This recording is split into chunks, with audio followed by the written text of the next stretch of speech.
mes impressions sont bonnes parce qu'à chaque fois que les hommes se réunissent et qu'ils parlent de la paix, le résultat c'est la paix. Je crois qu'au niveau du Sahel, chacun aspire à la paix aujourd'hui parce que c'est une chose commune là. Le Mali aujourd'hui est une digue. Une fois que Dieu nous engage, le Mali est franchi aujourd'hui. L'extrémisme violent et le terrorisme vont quand même être répandus partout dans l'Afrique. C'est pourquoi chacun doit aujourd'hui aider notre pays, le Mali, pour au moins se lutter contre l'extrémisme violent et le terrorisme. Je crois que le résultat final sera que nous allons avoir les mains dans la main et qu'il y aura la solidarité africaine et même mondiale pour mon pays. Quand il n'y a pas de paix, quand il n'y a pas de sécurité, quel investisseur va venir, disons, pour contribuer au développement du pays? Et comment donc les gens vont travailler tranquillement? Comment, disons, on peut installer donc la démocratie, donc apaiser en tout cas le climat social? Donc la paix me semble être quand même, disons, un principe fondamental pour l'instauration, donc, en tout cas pour amorcer le développement. Donc c'est pour ça que l'Afrique aujourd'hui a besoin de paix.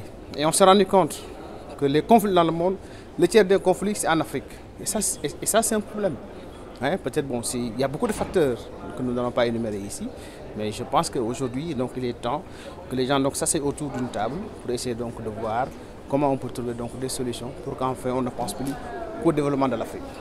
Aujourd'hui, l'Afrique étant frappée par de multiples crises, nous avons compris qu'il est nécessaire que ces genres de cadres soient multipliés et que aussi la jeunesse puisse donner sa contribution et sa vision de comment stabiliser le continent, comment revenir donc à une paix durable, comment les gens doivent donc conjuguer leurs énergies pour que l'Afrique puisse progresser.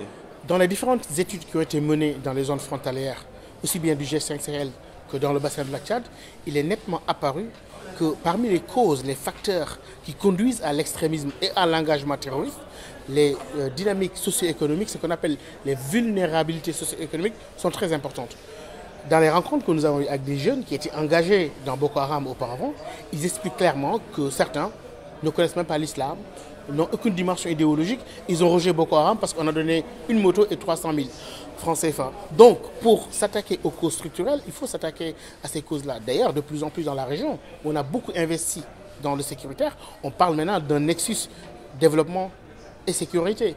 Parce que justement, c'est là l'approche holistique qui s'attaque aux causes structurelles au lieu de se focaliser sur la dimension purement idéologique. En France et dans le monde francophone, le paradigme algérien a fait qu'on se focalise seulement sur les facteurs idéologiques en négligeant les facteurs socio-économiques qui, à mon avis, partent de la malgouvernance, de non-distribution des richesses, de la marginalisation socio-économique, et que plus les couches sont vulnérables sur le plan économique, plus ces couches-là sont des cibles privilégiées des groupes extrémistes violents dans le Sahel et dans le bassin du lac Tchad.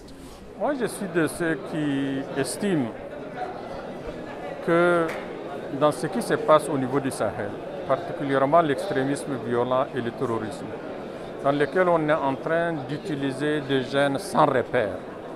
On est en train d'oublier, d'exclure un pan important de la société sahélienne. Ce sont les légitimités religieuses et les légitimités traditionnelles.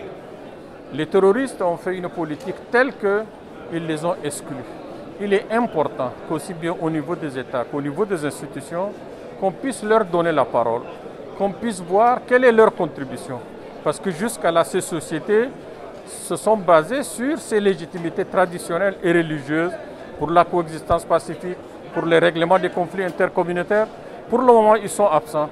Et nous estimons que les associer, les écouter, voir quelle est l'approche de solution est l'approche pour nous fondamentale qui est, comme je l'ai dit, importante et opportune.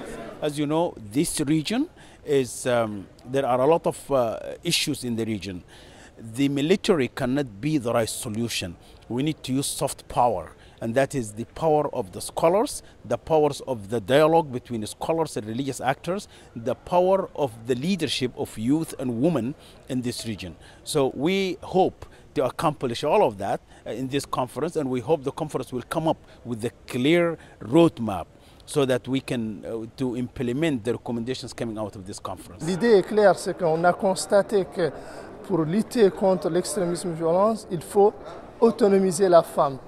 Et la banque de famille, c'est une banque qui se veut une aide à la femme avant tout. Donc on a un modèle qui existe déjà au Soudan, et c'est une expérience réussite au Soudan. On va implanter ce modèle dans les 5 pays du G5 Sahel, et ce modèle-là va être tout simplement pour aider les femmes à faire des projets, des mini-projets. Et si on aide la femme, ça veut dire on aide les générations et on est de facto en train de lutter contre l'extrémisme violent. Ce qui est sûr, c'est que si vous avez seulement une action militaire, elle ne résout pas le problème. C'est comme peut-être, je sais pas, un traitement médical qui ne guérit pas la maladie à la source. Et donc il faut aussi agir sur les esprits, les cœurs. C'est là que se noue la tentation de la violence. Alors la France, il ne vous aura pas échappé que c'est un pays laïque, qui n'est pas religieux et qui n'est pas musulman, que moi je n'ai pas compétence pour parler au nom de la religion musulmane. En revanche, ce que je peux dire, c'est l'appui de la France et l'estime de la France pour les responsables religieux musulmans qui s'engagent justement pour que les jeunes ne soient pas tentés de croire que l'islam est légitime au nom de leur religion. Donc c'est ce dialogue avec les autorités religieuses dont je suis chargé et qui est quelque chose de fondamental.